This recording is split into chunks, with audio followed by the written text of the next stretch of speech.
with Real TV Films here at the 25th anniversary screening of the film Yentl. Now, Veja, you were probably very inspired by this film because there's so much music involved. Yes. Tell us about your involvement here at the event today.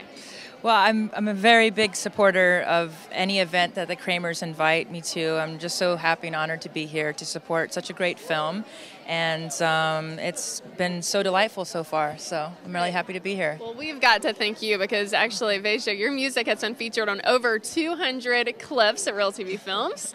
So thank you so much for lending us your music for that. It's really awesome. What are you working on these days? Just still writing?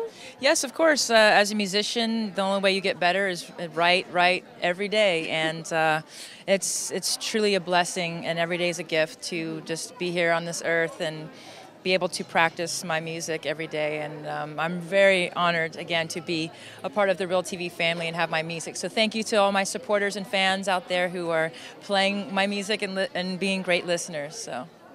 Well, I hope that you enjoy the party today and the screening. Thank you so much for sharing with us. And we look forward to hearing some of your new tunes coming out soon. That sounds great. Keep posted, VejaMusic.com. Cool. I'm Tara Darby with Real TV Films.